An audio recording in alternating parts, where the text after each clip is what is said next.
Hello hello hello. जी sir, नमस्ते। मेरी आवाज पहुंच रही है? सर अभी अभी पहुंच रहा है। ठीक है। उसके बाद हाँ नहीं, अन्य। मैं वैलिडेशन प्रोग्राम में था, इसी इसी वजह से। तो अभी आप लोगों का भाषा विज्ञान है ना? जी सर। तो भाषा विज्ञान में क्या क्या विषय जो हमने पढ़ाया और क्या विषय बचा है, जरा बताइए। सरल वाक्य और संयुक्त वाक्य, हाँ। उसके बाद मिश्र वाक्य, हम्म। उसके बाद अर्थ विज्ञान, उसके बाद देखिए, हिंदी। सबसे पहले आप सरल वाक्य की ही चर्चा करते हैं। सरल वाक्य किसे कहते हैं? जिस वाक्य में एक उद्देश्य होता है और एक विधेय होता है, एक क्रिया होती है, एक कर्ता होता है, उसे सरल वाक्य कहते हैं। जैसे राम जाता है, ये सरल वाक्य है। और यौगिक वाक्य जो है, उसमें एक सरल वाक्य होता है और एक उपवाक्य होता है। जैसे हरि गांव गया कि राम आ पहुंचा। फिर मिश्र वाक्य जो है, उसमें दो सरल वाक्य जुड़े हुए होते हैं। जैसे राम हैदराबाद से आया और सो गया। ये इस प्रकार इसकी इसकी विवेचना की जा सकती है, सरल, संयुक्त और मिश्र। जहां तक अर्थ विज्ञान का प्रश्न है, अर्थ विज्ञान में क्या है, जरा बताइए। अर्थ विज्ञान में क्या है? Hello hello hello hello. जी सर। अर्थ विज्ञान में क्या है?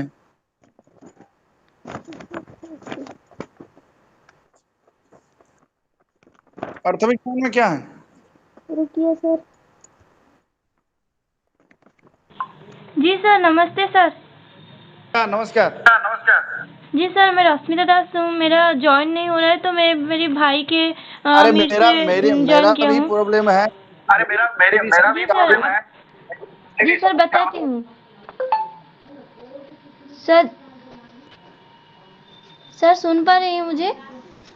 हाँ बिल्कुल, आपकी आवाज आ रही है। जी सर, अर्थ विज्ञान में है अर्थ की अवधारणा या स्वरूप, शब्द और अर्थ का संबंध, और है संकेत ग्रह, और है संकेत ग्रह के साधन, संकेत ग्रह के बाधक कारण। अच्छा, पहले आप जानिए कि अर्थ विज्ञान स्वरूप, अवधारणा और स्वरूप, यही है ना? जी सर, यही है। अर्थ विज्ञान। अर्थ अर्थ की अवधारणा और स्वरूप, अच्छा, उसके बाद संकेत ग्रह। शब्द और अर्थ का संबंध। और अर्थ की अवधारणा है ना? जी सर, अर्थ विज्ञान के बाद है हिंदी की बोलियां। देखिए,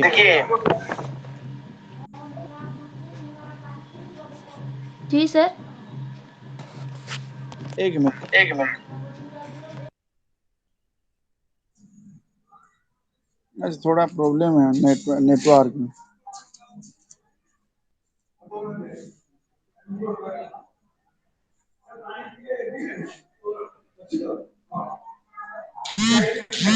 कुछ हो रहा है, पता नहीं आज।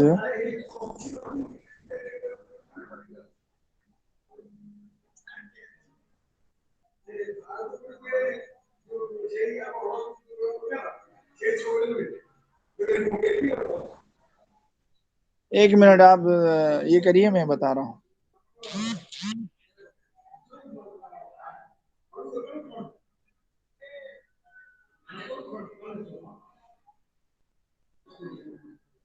देखिए,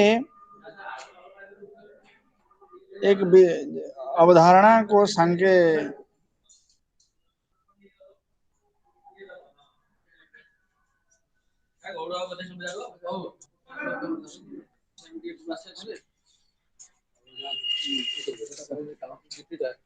तो इसमें जहां तक अर्थ की अवधारणा है, अर्थ जो है अर्थ, तो उसे शब्द शब्द का जो है की आत्मा अर्थ है। यानी शब्द अर्थ के बिना, शब्द और अर्थ का संबंध अर्धनारीश्वर का है।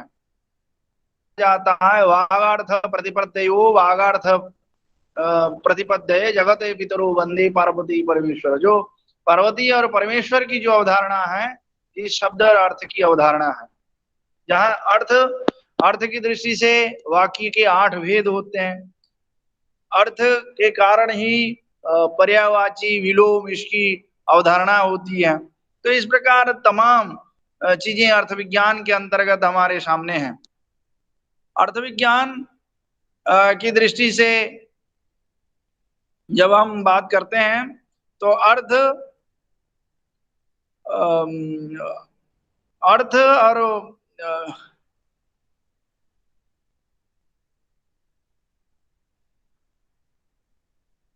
इसमें ये कहा जाता है कि भाषा के दायरे में शब्द और वाक्यों के तात्पर्य का अध्ययन, यानी जिस विज्ञान के अंतर्गत वाक्य और शब्दों के तात्पर्य का अध्ययन होता है, उसे अर्थ विज्ञान कहा जाता है। 19वीं सदी के उत्तरार्ध से लेकर अर्थ विज्ञान को एक अलग अनुशासन के रूप में मान्यता मिली। फ्रांसीसी भाषाशास्त्री मिशेल विरिल ने इस अनुशासन की स्थापना की और इसे सिमेंटिक्स का नाम दिया। तो अर्थ विज्ञान का जो स्वरूप है, इसे सबसे पहले फ्रांसीसी भाषाशास्त्री मिशेल विरिल ने इसे स्थापना की और इसे सिमेंटिक का नाम दिया। 20वीं सदी की शुरुआत में फर्दिनेंद द सस्यूर द्वारा प्रवर्तित भाषाई क्रांति के बाद सिमेंटिक यानी अर्थ विज्ञान की अवधारणा धीरे धीरे और विस्तृत हो गई। व्याख्यात्मक समाजशास्त्र और संज्ञानात्मक विज्ञान के अनुशासनों को इसने प्रभावित किया। सिमेंटिक्स प्रश्न उठाता है कि किसी शब्द के अर्थ की भाषा के दायरे में क्या हो सकता है। सिमेंटिक्स का जोर संदर्भ पर कम और बोध पर अधिक रहता, क्योंकि अर्थ ग्रहण के ही चाहता है, इसलिए वो नतीजा निकलता है कि यथार्थ की समझ भी भाषा के जरिए ही हासिल हो सकती है। और उसके लिए संस्कृति इसी प्रकार, आप जानते हैं कि अर्थ विज्ञान की अवधारणा धीरे धीरे आगे बढ़ी, अर्थ का विस्तार हुआ। अर्थ विस्तार और संकेत ग्रह, यानी किस प्रकार संकेत से अर्थ ग्रहण किया जाता है, उसे संकेत ग्रह कहा जाता है। तो संकेत ग्रह में ये देखा जाता है कि उसमें जो विषय बताया गया है,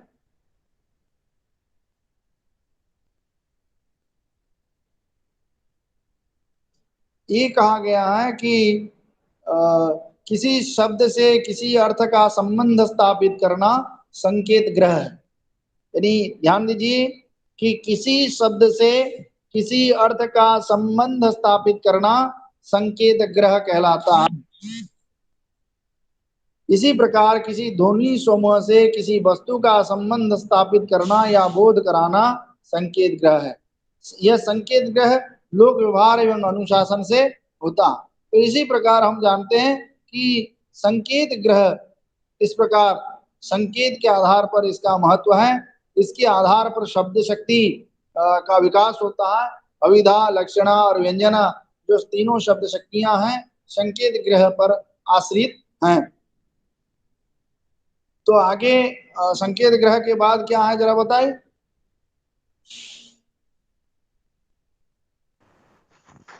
जी सर। Hello hello. संकेत ग्रह के बाधक कारण। संकेत ग्रह के जैसे अभिधा, लक्षणा और व्यंजना, ये संकेत ग्रह है। संकेत, देखिए भाषा जो है, एक भाषा का एक प्रकार सांकेतिक भाषा भी है। संकेत ग्रह के बाधक कारण क्या है ना, जिन कारणों से हमें संकेत प्राप्त करने में बाधा उत्पन्न होती है, उसे हम संकेत ग्रह के बाधक कारण मान सकते हैं। अब है हिंदी भाषा की बोलियां। तो रश्मिता, आप जरा जो दिया गया जी सर। तो इसमें जो हिंदी की जो बोली, क्या कुछ आज डिस्टर्बेंस है? जी सर, कुछ सुनाई नहीं दे रहा है, कट हाँ, जा कुछ रहा है इंटरनेट आवाज। के कारण दिक्कत हुई और बाद में गड़बड़ी है।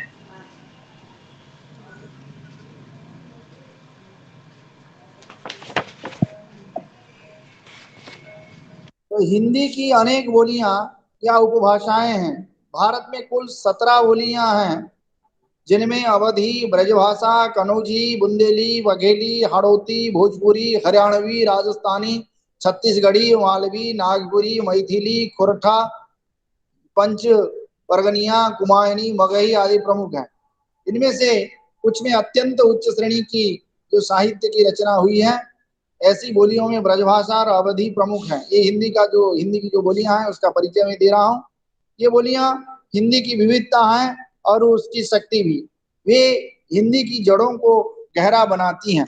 हिंदी की बोलियां और उन बोलियों की उपबोलियां हैं जो न केवल अपने में एक बड़ी परंपरा, इतिहास, सभ्यता को समेटे हुए हैं, वरन स्वतंत्रता संग्राम, संघर्ष, वर्तमान के बाजारवाद के खिलाफ भी उसका रचना संसार सतीज है। मोटे तौर पर हिंदी यानी जो हिंदी भारत में बोली जाती है, किसी की भाषा को हिंदी कहा जा सकता है। अंग्रेजी शासन के पूर्व इसका प्रयोग इसी अर्थ में किया जाता था, पर वर्तमान काल में सामान्यतः इसका व्यवहार उस विस्तृत भूखंड की भाषा के लिए होता है जो पश्चिम में जैसलमेर, उत्तर पश्चिम में अंबाला, उत्तर में शिमला से लेकर नेपाल की तराई, पूर्व में भागलपुर, दक्षिण में रायपुर तथा दक्षिण पश्चिम में खंडवा तक फैली हुई है। हिंदी के मुख्य दो भेद हैं, पश्चिमी हिंदी और पूर्वी हिंदी। पश्चिमी हिंदी और पूर्वी हिंदी के बारे में हम जानते हैं। पश्चिमी हिंदी, जो हिंदी की जो बोलियां हैं उसमें जो भाषाएं हैं उसकी चर्चा करते हुए हम पश्चिमी हिंदी तक आते हैं। पश्चिमी हिंदी का विकास सौर सैनी अपभ्रंश से हुआ है। इसके अंतर्गत 5 बोलियां हैं। वे हैं खड़ी बोली, हरियाणवी, ब्रज, कनौजी, बुंदेली। खड़ी बोली अपने मूल रूप में मेरठ, रामपुर, मुरादाबाद, सहारनपुर, मुजफ्फरनगर, बिजनौर, बागपत के आसपास बोली जाती है। उसी प्रकार बंगारू को इसी आधार पर आधुनिक हिंदी और उर्दू का रूप खड़ा हुआ है। बांगरू को जाटू या हरियाणवी भी कहते हैं। ये पंजाब के दक्षिण पूर्व में बोली जाती है। कुछ विद्वानों के अनुसार बांगरू खड़ी बोली का ही एक रूप है जिसमें पंजाबी और राजस्थानी का मिश्रण पाया जाता है। ब्रजभाषा जैसे पश्चिमी हिंदी की एक उपभाषा बोली है। इसमें ये ब्रजभाषा जो है मथुरा के आसपास ब्रजमंडल में बोली जाती है। हिंदी साहित्य के मध्य युग में आप जब हम पहुंचते हैं तो वहां देखते हैं कि ब्रजभाषा में उच्च कोटि का काव्य निर्मित हुआ, इसलिए इसे बोली न कहकर आदर पूर्वक भाषा कहा जाता है। यहाँ तक कि आधुनिक काल तक भी हम देखते हैं कि जब तक आधुनिक काल का उदय होता है यानी भारतेंदु युग तक भी ब्रजभाषा का आधिपत्य रहा। ब्रजभाषा काव्य भाषा के रूप में ब्रज की अपनी उपस्थिति रही। उसी प्रकार हिंदी साहित्य के मध्यकाल में यह बोली संपूर्ण हिंदी प्रदेश की साहित्यिक भाषा थी। ब्रज के ठेठ शब्दों के साथ अन्य प्रांतों के शब्दों और प्रयोगों का भी ग्रहण किया। कनौजी गंगा के मध्य दोआब में बोली जाती है। बुंदेलखंड की उपभाषा बुंदेली है। बुंदेलखंड में ब्रजभाषा के अच्छे कवि हुए जिनकी काव्य भाषा पर बुंदेली का प्रभाव देखा जा सकता है। पूर्वी हिंदी में 3 बोलियां हैं। वे हैं अवधी, बघेली और छत्तीसगढ़ी। अवधी अर्धमागधी प्राकृतिक परंपरा में है। यह अवध में बोली जाती है। रामचरितमानस की भाषा अवधी है। पद्मावती की भाषा अवधी है। बघेली बघेलखंड में प्रचलित है। यह अवधी का ही दक्षिणी रूप है। छत्तीसगढ़ पलामू यानी झारखंड की सीमा से लेकर दक्षिण में बस्तर तक बोली जाती है। तो इसी प्रकार हिंदी प्रदेश की 3 उपभाषाएं और हैं। वे हैं बिहारी, राजस्थानी और पहाड़ी हिंदी। बिहारी की 3 शाखाएं हैं, भोजपुरी, मगही और मैथिली। बिहार के एक कस्बे भोजपुर के नाम पर भोजपुरी बोली का नामकरण हुआ। यानी भोजपुर के आसपास इलाके में जो बोली बोली जाती है उसे उस बोली को क्या कहते हैं, भोजपुरी कहते हैं। पर भोजपुरी का प्रसार बिहार के अलावा उत्तर प्रदेश में भी है। बिहार के शाहाबाद, चंपारण, सारण जिले से लेकर गोरखपुर तथा बारसा कमिश्नरी तक का क्षेत्र भोजपुरी का क्षेत्र है। यहाँ वहाँ भी भोजपुरी बोली जाती है। यानी प्रचलन की दृष्टि से आप देखिए कि भोजपुरी का जो क्षेत्र है वो विस्तृत है। इसमें प्राचीन साहित्य तो नहीं है, पर ग्राम गीत अवश्य मिल जाया करते हैं। इसकी लिपि कैथी लिपि का इसकी लिपि के लिए अक्सर साहित्यकार कैथी लिपि का व्यवहार करते हैं। और मगही पर आधुनिक मगही साहित्य मगही साहित्य में देवनागरी लिपि को आधार के रूप में लिया गया है। तो इसी प्रकार अब बिहारी, भोजपुरी, मगधी और मगही के बाद ये परंपरा आगे बढ़ती है। आप जानते हैं मैथिली अब हिंदी की एक भाषा नहीं रह गई है, बल्कि वो एक संविधान स्वीकृत हिंदी, उड़िया, बंगला की तरह वह एक भाषा है और वह भाषा नहीं है या बोली नहीं है। लेकिन एक समय था जब मैथिली हिंदी की उपभाषा, हिंदी की बोली थी, जिसमें इन्होंने अपनी कविता लिखी थी मैथिली कोकिल विद्यापति ने, जो हिंदी का सबसे महान कवि माने जाते हैं और हिंदी में उनकी अपनी रचना थी। विद्यापति के पद प्रसिद्ध ही हैं। मध्य युग में लिखे मैथिली नाटक भी मिलते हैं। राजस्थानी का प्रचार उसी प्रकार पंजाब के दक्षिण में है। ये पूरे पुताने और मध्य प्रदेश के मालवा में ये बोली जाती है। राजस्थान की 4 प्रमुख बोलियां या विभाषाएं हैं। वे हैं मेवाती, मालवी, जयपुरी और मारवाड़ी। मारवाड़ी का प्रचलन सबसे अधिक है। राजस्थानी के अंतर्गत कुछ विद्वान भिली को भी लेते हैं। अब हम बात करते हैं पहाड़ी हिंदी की। पहाड़ी उपभाषा राजस्थानी से मिलती जुलती है। इसका प्रचार हिंदी प्रदेश के उत्तर हिमालय के दक्षिण भाग से में नेपाल से शिमला तक है।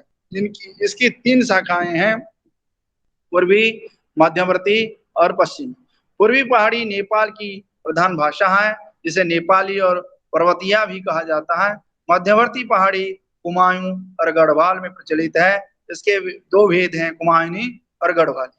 इसी प्रकार हिमाचल में भी कुछ पश्चिमी पहाड़ी हिमाचल में बोली जाती है। इसकी मुख्य बोलियां हैं मंडियाली, कुल्वी, चांबियाली, क्योंथोली, कांगड़ी, सिरमौरी, बघाटी और बिलासपुरी आदि। तो इस प्रकार हमने हिंदी की जो प्रमुख बोलियां हैं, हिंदी के जो प्रमुख वो उसकी बोली है, उसका हमने परिचय दिया। तो आगे आप क्या कोर्स में है जरा बताइए। जी सर, आगे है हिंदी भाषा का स्वरूप और भूमिकाएं।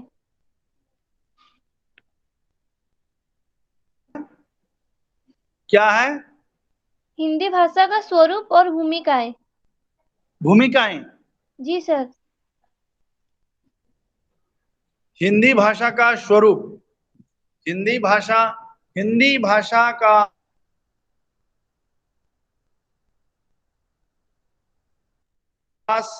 15वीं 1000 ईस्वी के आसपास होता है। फिर हम बात करते हैं जब हिंदी भाषा का स्वरूप कैसे, ये हिंदी शब्द जो है इस प्रकार बना है, जिससे तो इसमें हम जानते हैं कि इस प्रकार की जो हिंदी शब्द की उत्पत्ति जब बाहर के लोग आए, अरब के लोग आए और भारत में उन्होंने प्रवेश किया, जिस स्थान पर उन्होंने प्रवेश किया वो उस स्थान में सिंधु नदी बहती थी। तो सिंधु स का उच्चारण अरब में न होने के कारण उन्होंने हिंदू उच्चारण किया और हिंदू से इस भाषा का नामकरण हिंदी पड़ा। तो हिंदी की जो भूमिका है, हिंदी आज बहुविध भूमिका में अवतरण है।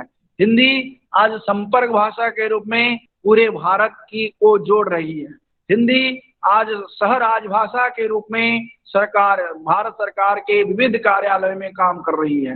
हिंदी आज राष्ट्रभाषा के रूप में भी है, जबकि उसे हालांकि संवैधानिक मान्यता प्राप्त नहीं है, लेकिन राष्ट्रभाषा उसे कहा जाता है जिसमें राष्ट्र के अधिकांश लोग अपनी बात रखते हैं, अपनी वाणी रखते हैं, उसे राष्ट्रभाषा कहा जाता है। इस आधार पर हिंदी की त्रिविध भूमिका है, संपर्क भाषा है, राजभाषा है, राष्ट्रभाषा। इसके बाद हिंदी का आज विश्व रूप मेरे सामने है। हिंदी आज मीडिया की भाषा बन गई है। अनुवाद के क्षेत्र में हिंदी का प्रयोग धीरे धीरे बढ़ रहा है। आज इलेक्ट्रॉनिक मीडिया लीजिए, ये प्रिंट मीडिया लीजिए, हर जगह हिंदी अपना रुतबा दिखा रही है। हिंदी की ये जो भूमिका है ये बहुविध है। आज घर घर में टेलीविजन के माध्यम से हिंदी की पहुंच है। आज हिंदी राष्ट्रीय एकता को सुदृढ़ करने वाली एक कड़ी के रूप में हमारे सामने है। हिंदी का आज विश्व रूप हमारे सामने है, क्योंकि भारत के बाहर 192 विश्वविद्यालय में हिंदी का अध्ययन अध्यापन होता है।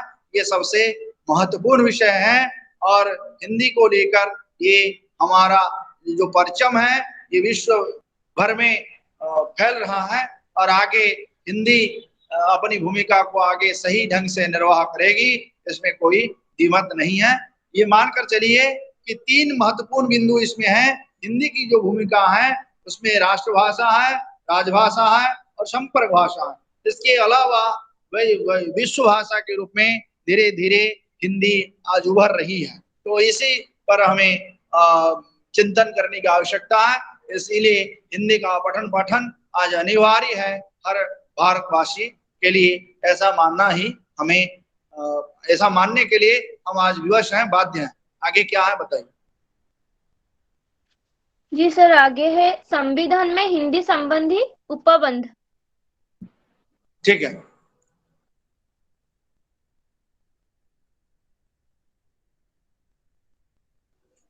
तो हिंदी देखिए, स्वतंत्रता आंदोलन के दौरान हिंदी ने हमें आजादी दिलाने में अपनी महत्वपूर्ण भूमिका निभाई।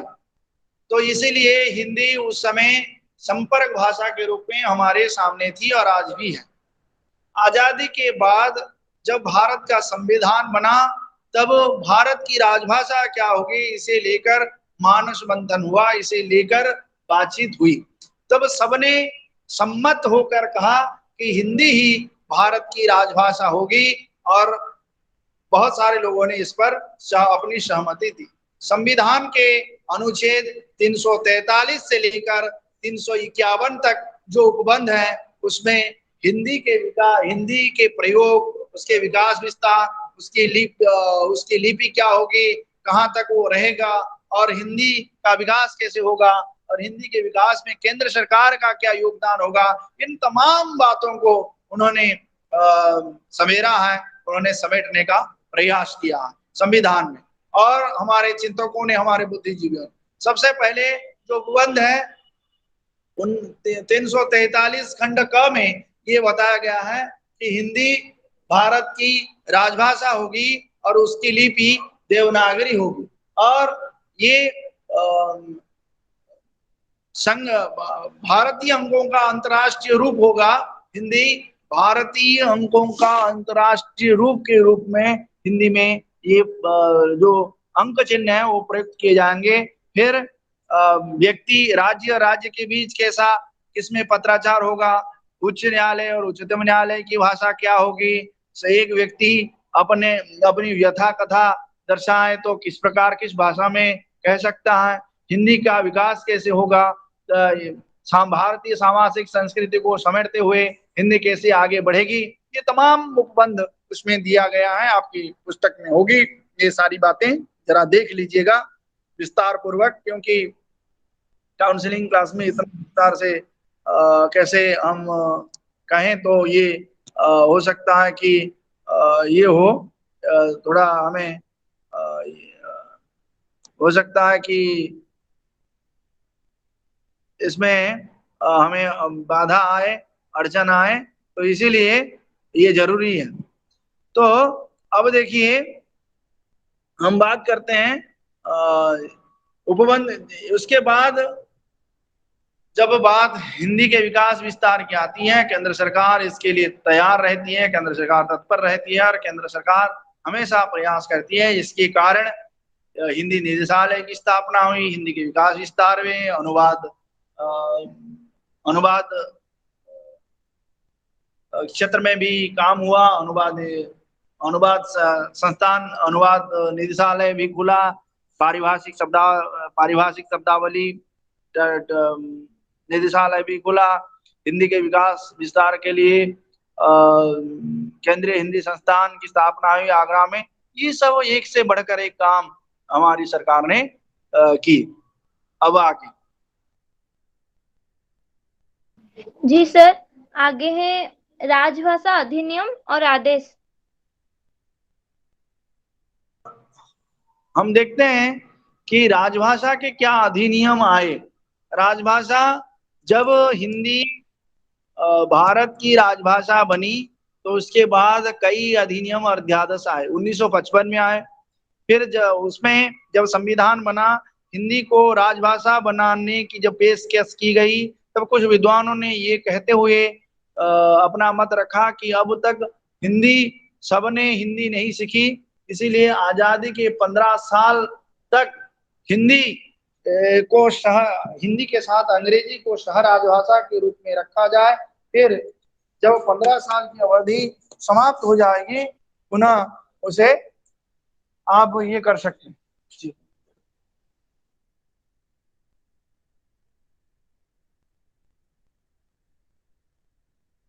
तो इसलिए 15 साल की अवधि समाप्त होने को थी। उससे पहले 1963 में एक अमेंडमेंट आया, संशोधन आया, अधिनियम, राजभाषा अधिनियम 1963। उसमें ये कहा गया कि जब तक भारत के सारे राज्य हिंदी को सहर्ष स्वीकार नहीं करते, तब तक हिंदी के साथ साथ अंग्रेजी सह राजभाषा के रूप में बनी रहेगी। और फिर 1967 में संशोधन आया, अधिनियम आया, राजभाषा अधिनियम 1967। फिर 1976 जिसमें त्रिभाषी सूत्र की बात कही गई, जिसमें हिंदी तरभाषी जो भी हम जैसे उड़ीसा हैं, उड़िया भाषी हैं, हमें त्रिभाषी सूत्र के अंतर्गत रखा गया। वर्ग क, ख, ग के रूप में भाषा के आधार पर भारत को 3 खंड में विभाजित किया गया। वर्ग क के क्षेत्र के लोग हिंदी भाषी हैं, और ग के क्षेत्र के और ख क्षेत्र के जो लोग हैं जिनकी दूसरी भाषा हिंदी है, और ग वर्ग में हम लोग आते हैं जिनकी तीसरी भाषा हिंदी। तो ये कहा गया कि जो वर्ग ग के विद्यार्थी लोग हैं, जो जनता है, वह हिंदी सीखेगी, और वर्ग क के लोग जो हैं वे भारतीय भाषाओं में से किसी एक भारतीय भाषा को सीखेंगे। लेकिन इसका भी सही ढंग से अनुपालन नहीं हुआ। नतीजा ये हुआ कि हिंदी के प्रति लोगों का आक्रोश, लोगों का विद्वेष बढ़ता गया। इस प्रकार अधिनियम आता गया, और उसमें तमाम जैसे इस अधिनियम में कब हिंदी निदेशालय की स्थापना हुई, फिर संकल्प पारित किया गया कि विश्व हिंदी सम्मेलनों के लिए संकल्प पारित किया गया। इस प्रकार एक एक करके हिंदी को आगे बढ़ाने का काम और रोड मैप तैयार किया गया। आगे क्या है? आगे है देवनागरी लिपि और उसकी विशेषताएं।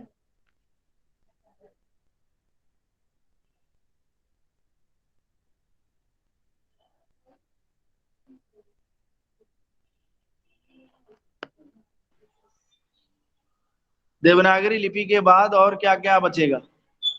और एक है देवनागरी लिपि का मानकीकरण। उसके बाद ये पेपर कंप्लीट हो जाएगा। जी सर, उसके बाद पेपर कंप्लीट हो जाएगा। तो ठीक है, ये नेक्स्ट क्लास में इसकी चर्चा करेंगे, देवनागरी लिपि की क्या विशेषता है और देवनागरी लिपि का मानकीकरण कैसे हो सकता है। लेकिन जितना हमने पढ़ाया, अगर आपको कोई डाउट है तो इसमें से आप पूछिए।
सर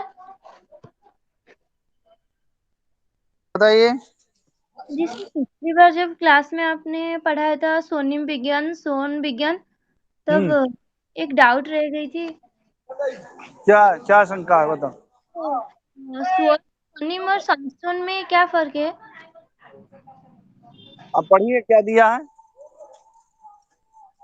ठीक है सर। स्वन एक भौतिक घटना मात्र है, भाषा निरपेक्ष है, जबकि ध्वनि मात्र सापेक्ष है। बस एक एक ये भौतिक है और मानसिक है। जी सर। ठीक है, ये एक संकल्पना है।